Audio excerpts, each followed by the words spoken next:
तो ये भोर भोर गुगी उठी जाइए से तार प्रातस्मरण सारी ता स्कूल पे मुझे रेडी करुच्ची।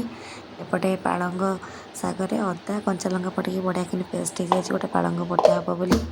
बासन बासन मजा रेडी मुझे रेडी करुच्ची सी तार एपट सेपट हो तो ये तार कम सरला सी तार स्कूल पे पूरा रेडी हो गला।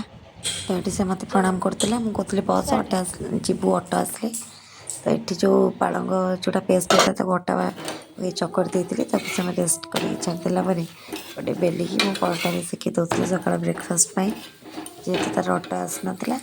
एमती बढ़िया सेकिकी दीपटा रेडी हो गला सेकीदेवे आ भारी हेल्दी भारी टेस्टी यहाँ ब्रेकफास्ट करती तो ताकू मुझे छाड़ी आसला आलू आ कोबी कटा पानी पड़ी पालंग शाग टे कटाई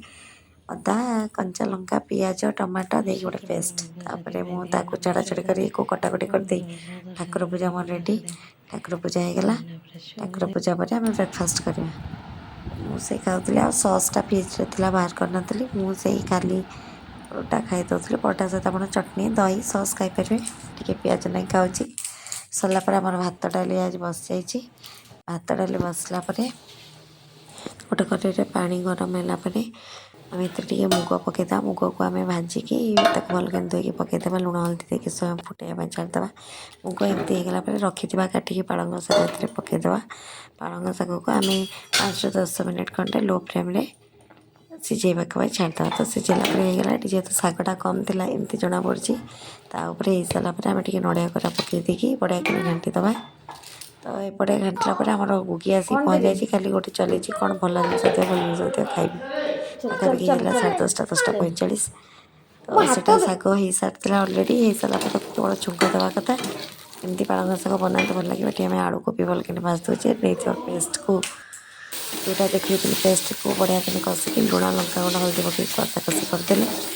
कषा कषि बढ़िया कि देगला आलू कोबी जो फ्राए होती पकईकी अल्प अल्प पानी देकी 10 ରୁ 15 मिनट लो फ्लेम आम कषापी छाड़दे तो ये देखो आलू कोबी मोर ये प्रिपरेसन चलती होगला एमती कषिदेला पानी देदेकी आम तरकारी रेडी करदे तो फाइनाली मुझे अलरेडी खाଇବା धरिकी आसी गुगी रोटी भात पालंग शाग टे सालड सी तार कौन मन मन बज बज हो सहना बहुत करने कहती कोबी तरकारी होगला मुझे खुआबी तो खुआई सारापर सी तार शोब हजबैंड भी पाखे बस खाऊँ सी तार मुझे हाथ जोड़ी सहना बहुत बोलदेला चलते खुआबा तो ये गुगी खाई शोला शोक उठे से केमती डॉक्टर खेलुची डॉक्टर खेलना देखते आप कहूँ क्या थंडा जर देखते